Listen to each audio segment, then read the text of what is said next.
All right, contention one. Lack of funds in the Oregon education system is leading to closures, impacted classes, and an increase in dropout rates. Subpoint A. Schools in Oregon are being closed due to budget cuts. Suzanne Nielsen, Associate Editor of The Oregonian, published May 12, 2011, and Access on November 4, 2013. Schools will receive less state funding in 2011 to 2013 than they did 4 years ago. Yet they have about the same number of students and more bills to pay. That's why you see districts trimming days, closing schools, laying off teachers, extracting wage concessions, and still coming up short. It's why whole programs are on the chopping block, from vocational ed and foreign language to sports. It's also why you see the Oregon school leaders trying to rationalize their decisions both to themselves and to the public. These budget cuts are leaving less money to cover the same amount of needs the Oregon school districts. Subpoint B. Closed schools lead to larger class sizes. Wendy Owen, journalist for the Beaverton School District at Oregon Live, The Oregonian, posted on October 26, 2013, and Access on November 1, 2013. But the numbers don't paint a picture of what's happening in the schools and the concerns of the teachers, principals, and students as class sizes increase every year. Among their worries is a lack of one-on-one time with students, a decline in learning, and a loss of relationship building between teacher and student. Students are unable to function and gain proper help in a school where class sizes are increased. Subpoint C. Large class sizes are causing poor learning conditions for students. Nicole Duniga, journalist for the Portland Public Schools at Oregon Live, The Oregonian, posted on November 11, 2011, and Access on November 1, 2013. Students say it gets too loud to concentrate, that it becomes intimidating to ask questions in such a large class, and they get less feedback on homework and writing assignments. Some also notice more opportunity for cheating, with students jammed so close together. These horrid learning conditions in the Oregon school systems are killing students' academic careers. Subpoint D. Poor learning conditions and large classes leads to students being left behind and dropping out. Bill Graves, journalist from Oregon Live, The Oregonian, posted on September 22, 2013, and Access on November 2, 2013. High school reform research shows that students begin to get lost and left behind when teachers have too many students. The Coalition for Essential Schools, an organization that has successfully reformed some high schools, says teachers must know when they teach and recommends that no teacher have direct responsibility for more than 80 students in the high school and middle school and no more than 20 in elementary school. Many Oregon high school teachers this year are responsible for more than 200 students, which makes it impossible for them to know and serve their students well.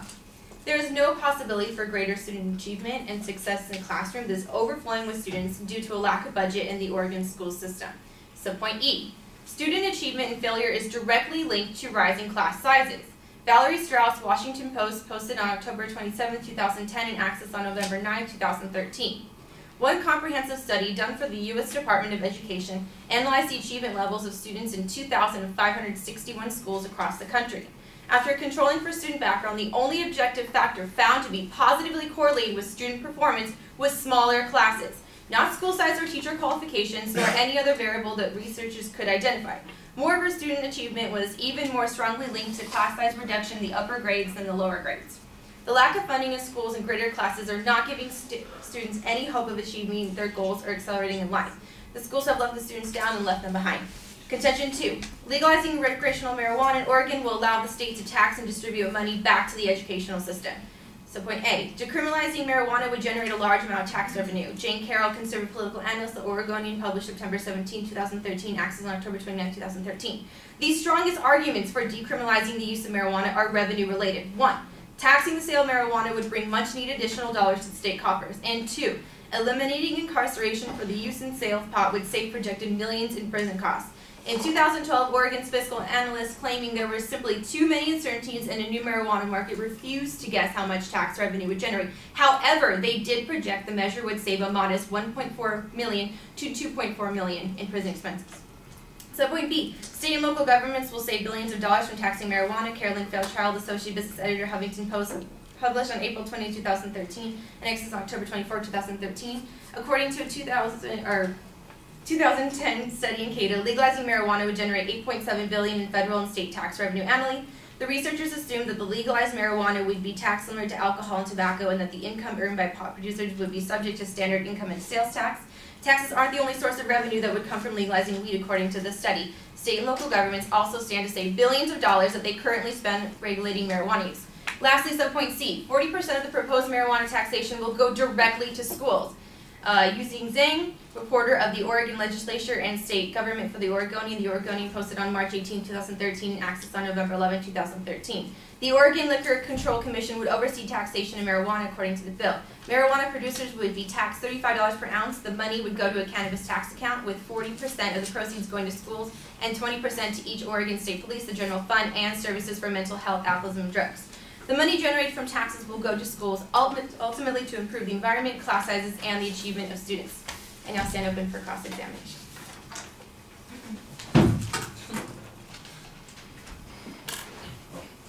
Okay. So in contention one, you say there's lacking funds, and that leads to dropout rates. How many students are dropping out? I don't have those numbers specifically. They are out there, but the thing is that we're showing when the classes are increased, the students are not getting attention and they're not able to succeed. So they could be, the increases in dropout rates could be 2%? Oh, I doubt it. They're probably higher. Okay, probably. Hopefully not. So there's less funding than 4 years ago. How much less?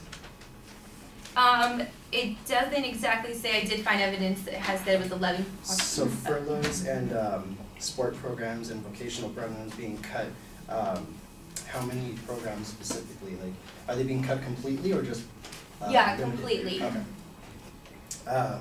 So if larger class sizes are reducing teachers one-on-one time with students, what are the class sizes increasing from 4 years ago? What were the class sizes then as compared to now? Larger now. By how many? Again, like 3%? Well, larger, it did say that, larger? I read that the students, the teacher's supposed to be responsible for, say, like 80 students, and they're responsible for 200 students. So that just shows how many people are now in their classes. Okay, so if students are in larger class sizes and it's a more competitive environment, would those students have not dropped out either way? The ones who they can't keep up? Yeah, because they would have had opportunity to talk to their teacher. Their teachers would be able to care, see like, oh, Billy's cheating, Billy's saying. So what about the teacher qualifications? That's an important thing, but it's not as important as the class sizes.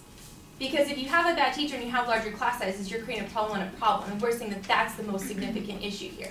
Okay. We can deal with the other stuff after. So, Tom. thank you.